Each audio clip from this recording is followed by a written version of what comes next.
everybody, it's Cheryl with Off Leash K9 Training, and today I'm going to do part 1 of how to teach your dog to heel. And I'm going to be working with Morgan, who's come in for that very reason. She's typically on a harness. I'm not a big fan of harnesses. I feel like they can instill in certain dogs this need to pull, and unless you're trying to train a sled dog or have a dog pull a cart, I just don't think harnesses are the best tools.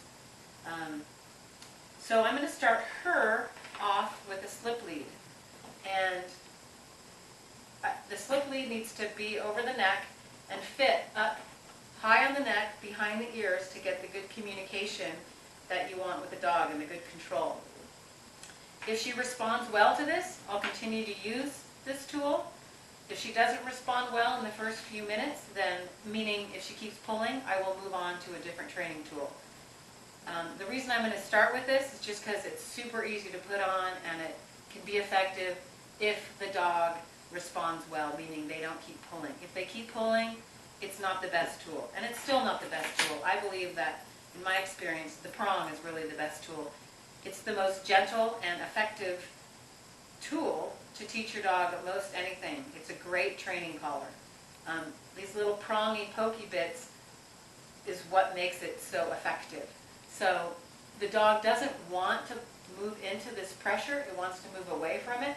So with just a tiny bit of leash pressure, you get your dog to really respond to what you want it to do. It's great.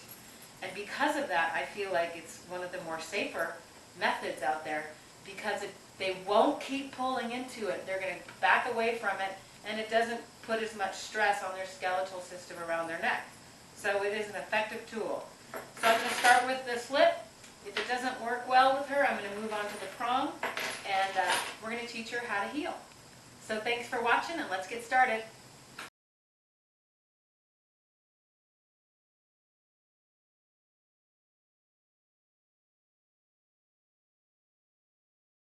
So I'll begin by putting the slip lead on her, right behind her ears, high on the neck. I'll tighten it till it's about 2 fingers tight, not too tight, but that it won't slide down and go back to the place where she likes to pull. I won't be using the word heel yet.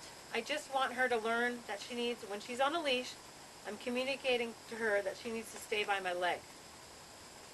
I do have some treats. She will be earning the second half of her breakfast. She had a little bit this morning, but I reserved some, so she'll be working for her breakfast. And you will see that the leash will be loose when she is by my leg. Any other time I'll have pressure or tension, and you'll see the leash being tense until I guide her to where I want her to be. And as soon as she gets there, I'll relax it, and you'll see the tension go away. Again, no words. Tension, relax. Tension, relax.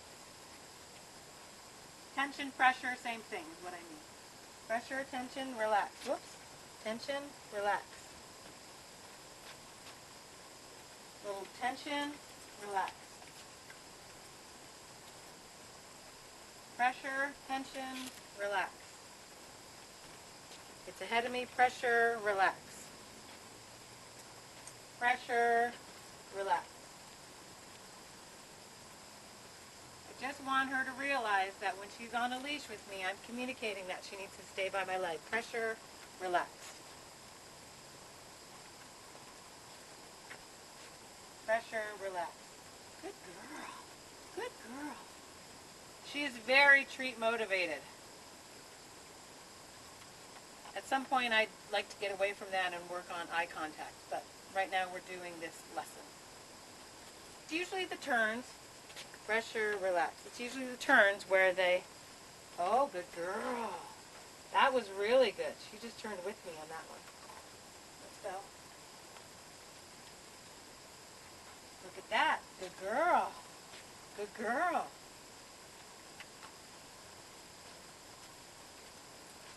Good girl. Oh, good girl. She really responds to food. Sit. Good girl. Good girl. So once you've done the first bit inside a pretty confined place without a lot of distractions, find a bigger area, your backyard, perimeter of your house, maybe back and forth around your driveway, on your sidewalk, something that doesn't have a ton of distractions, but just a bigger zone. I'm going to do it out here. No words, just keeping her next to me with a loose leash. Little pressure when she gets away. Make the area bigger. Pressure.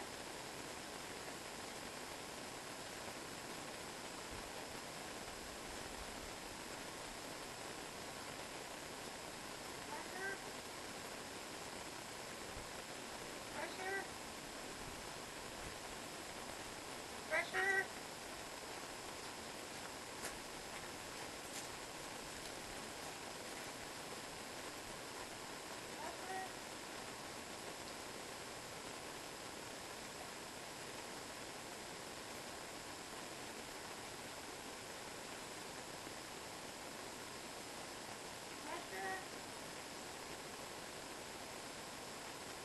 Pressure.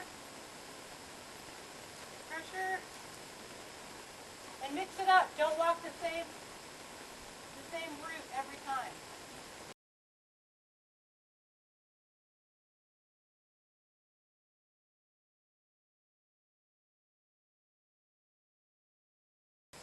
So once you've done the repetitions 50, 75, 100 times of just walking and making sure your dog stays by your leg, then you can introduce the word heel. Here we go. We're going to add the word heel to everything we've been doing now. Second bit of this lesson. Heel. Anytime I give leash pressure, heel, I'm going to say the word heel. Heel. Heel. Heel. Good girl. It's a good girl. Heel. Oh, good girl. Heel. Good girl. She's looking at my hand for food. She's very food driven. Heel. Good girl. So she learns quick. Heel. Good girl. Oh, good girl. She gave me a sit, which is excellent, because that's eventually what I would teach her to do anyway when I came to a stop. So, second bit of this lesson is to add the word heel. Do that 50 to 100 times, and anytime you give her leash pressure to guide her back into this place by your leg, use the word heel. But know that you're eventually going to fade all those heels away. You only need to say heel once in the beginning, and that's it. All right, now that you've added the word heel to the action, again, move it into a bigger space. Not a ton of distractions, just bigger, and vary your walking route, and keep adding the word heel every time you add the pressure. Let's go. Make sure you have your, whatever your tool is, slip lead, prong collar, on correctly before you start moving. Okay. Organ heel.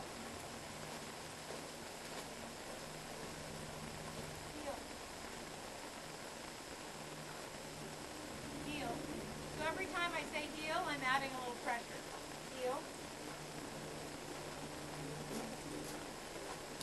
Heel. Heel.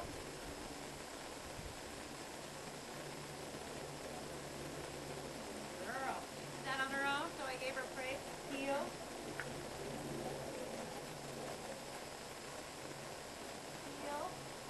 Heel.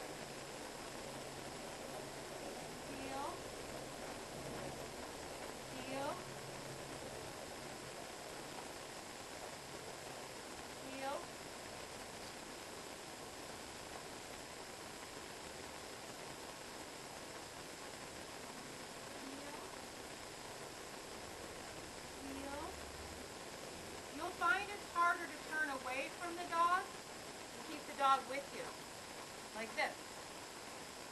Oh, she did it though. Good job, good girl. We'll try it out here. Turn away from her. Doing it. I slowed down though. Make it more successful for her. Turning into the dog. They tend to get that one quicker. Good girl. Yeah, good girl. Heel. course, when I say good girl, it adds a little excitement, and she looks up at my hand. Heel. She's looking up to my hand for food. Heel. Heel.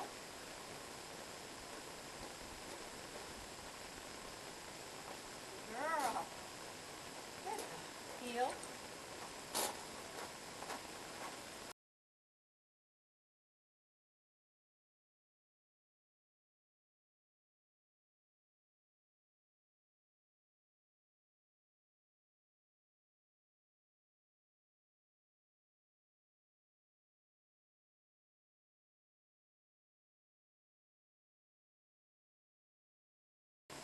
So the third bit of this lesson is to introduce the idea of duration to your dog. Because you don't say heel, and then the dog's in heel, and then they decide, oh, it's time to go sniff or pee over there.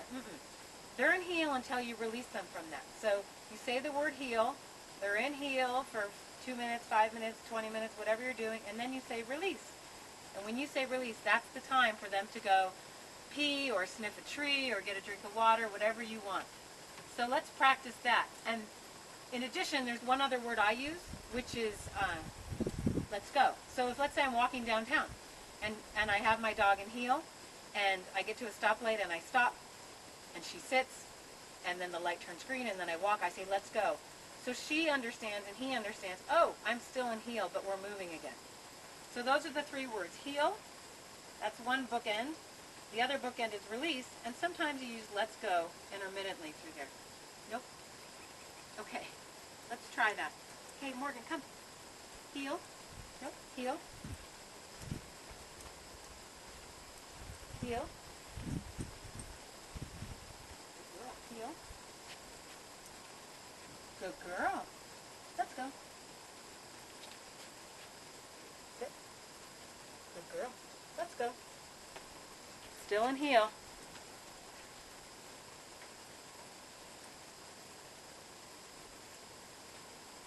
Morgan, break, break.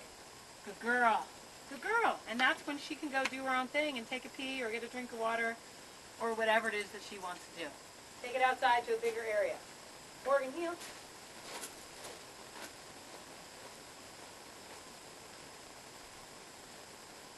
You want to add the sit? Fine. Let's go. Or not.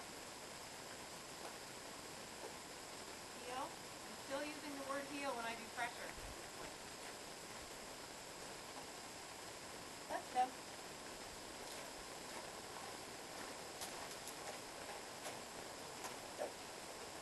I don't let her sniff. I don't let her do anything. She's in heel. Let's go. Nope.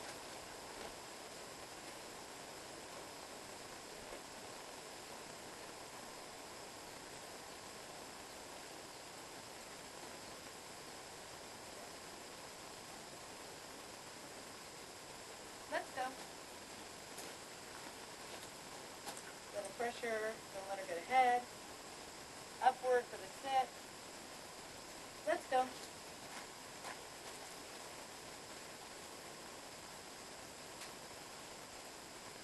Morgan, break.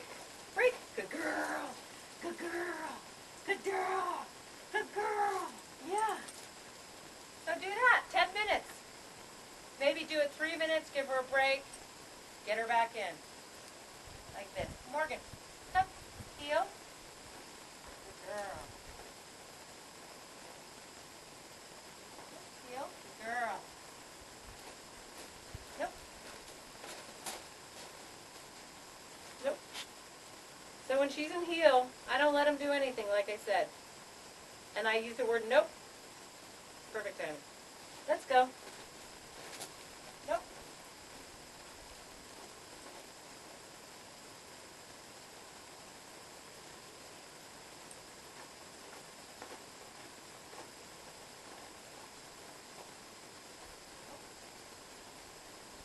Let's go.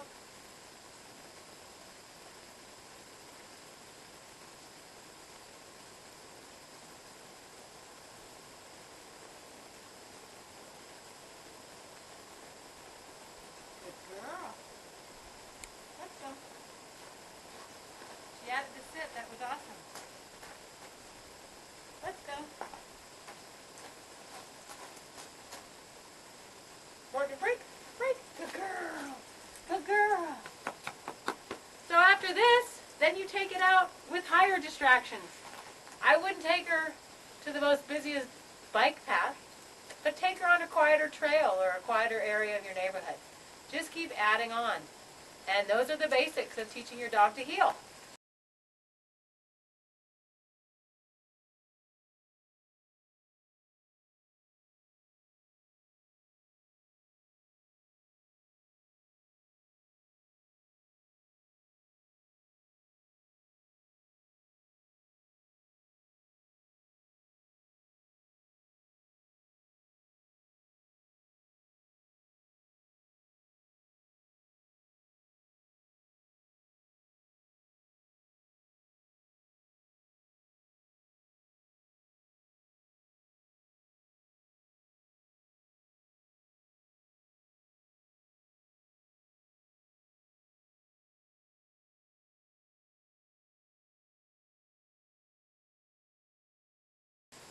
In review, this is the quick little recap. Walk with your dog by the knee. Use leash pressure when you need to. No words. Communicate with the leash. Leash pressure, release. That's part one. Then, after you've done this 100 times, add the word heel. Heel. Every time you have leash pressure. Heel. Heel. Do this 100 times. Heel. And then the third bit is when you stop, if they haven't already been sitting, get them to sit, and then incorporate the word let's go, which means you're walking again. And then finally, release, release. You're all done. And that was a good girl. Release. That was a good girl. So thanks for watching, everybody. Good luck. If you have any questions, send an email, and I'd love to help.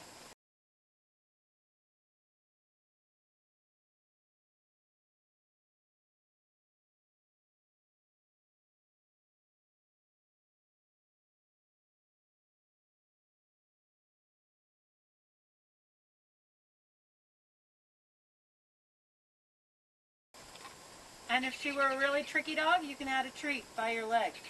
Hey, Morgan, heel.